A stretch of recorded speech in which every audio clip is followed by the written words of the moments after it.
काली छाया का आतंक।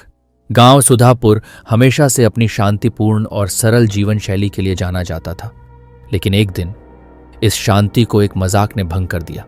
गांव के युवक मौसम, जो अपनी शरारतों के लिए कुख्यात था, ने मजाक में यह अफवाह फैला दी कि गांव के पुराने पीपल के पेड़ के पास रात में एक भूत दिखाई देता है।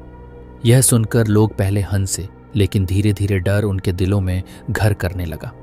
जैसे जैसे दिन बीतते गए, अजीब घटनाएं शुरू हो गईं।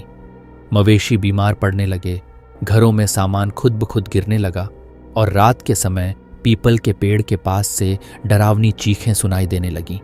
गांव वाले अब समझ चुके थे कि यह कोई अफवाह नहीं बल्कि हकीकत है। डर के मारे लोग रात में घरों से बाहर निकलना बंद कर चुके थे। एक रात गांव के बुजुर्ग रामदीन ने पेड़ के पास कुछ देखा।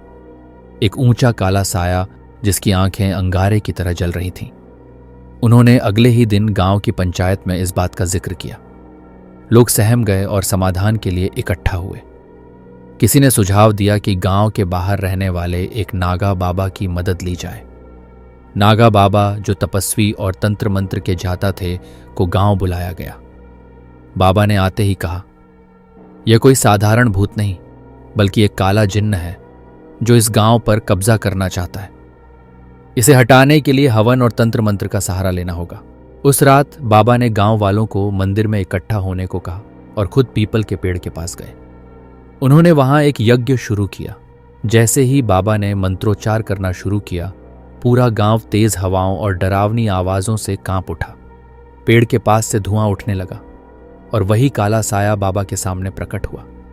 उसकी आंखों में आग की लपटें थीं और उसकी हंसी पूरे गांव में गूंज रही थी। लेकिन बाबा निडर थे। उन्होंने अपने त्रिशूल को जमीन पर मारा और मंत्रों का उच्चारण तेज कर दिया। जिन्न चीखते हुए बोला, तुम मुझसे नहीं जीत सकते। लेकिन बाबा ने उसकी कमजोरी पहचान ली। उन्होंने हवन कुंड से अग्नि उठाई और जिन्न पर फेंकी।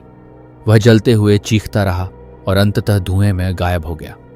सुबह होते ही गांव में सब कुछ सामान्य हो गया।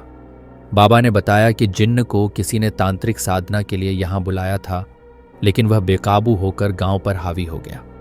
गांव के लोग बाबा के आभारी थे और उन्होंने ये वादा किया कि अब कभी किसी भी बात को मजाक में नहीं लेंगे।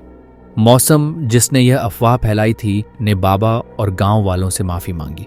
सुधापुर में फिर से शांति लौट आई, लेकिन हर कोई जानता था कि काली छाया ने जो खौफ छोड़ा उसे कभी भुलाया नहीं जा सकता।